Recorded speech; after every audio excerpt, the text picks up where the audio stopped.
as far as I know, Bruce Timm is not interested in revisiting that. I wish he would. But then saying that, we're always the last people to find anything out. The actors only know until it's already been written and it's been produced and it's ready to get recorded, you know. We never find anything out until the very end. And I had no idea that Justice League Doom was going to be doing. So I was amazed. He said, oh, we're going to do a movie, a Justice League movie. This is great. And that just came out, you know. So who knows? If there's enough of a demand from the Twitterverse, maybe something will happen. But I don't know. Thank you both. Sure. Thank you.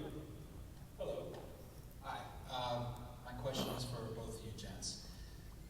What inspired you individually to become actors? What was that one moment where you're like, this makes sense to me? I felt power.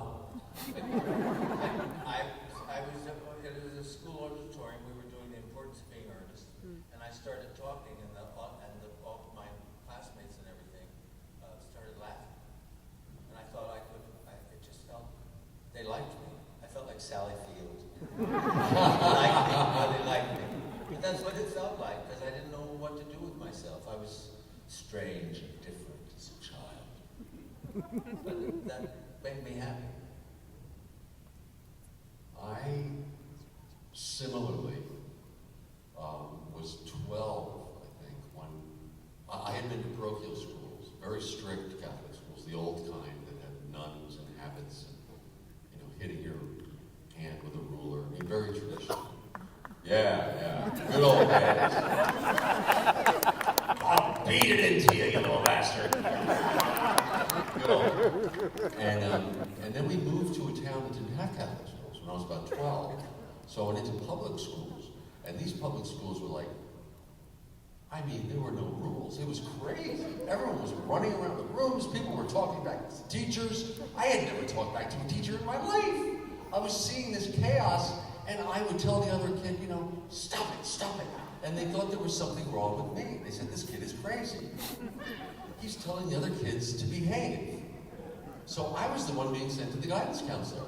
And literally, they were giving me Rorschach tests and like blocks and putting blocks together. They thought I was learning disabled because I just couldn't function. I was used to a clicker telling me when to kneel and when to stand.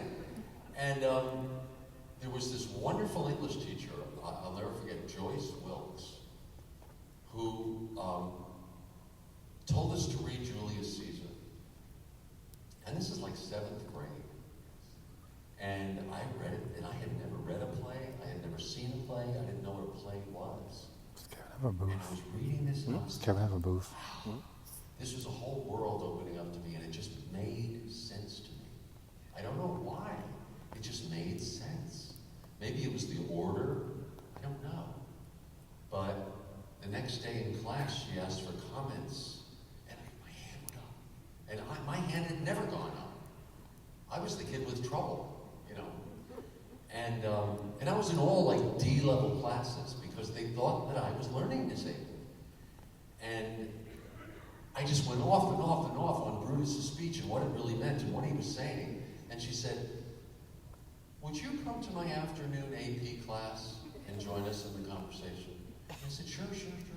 So I went to the afternoon AP class and I was like, yeah, this is what Brutus means, and this is what he's saying, and this is what's happening.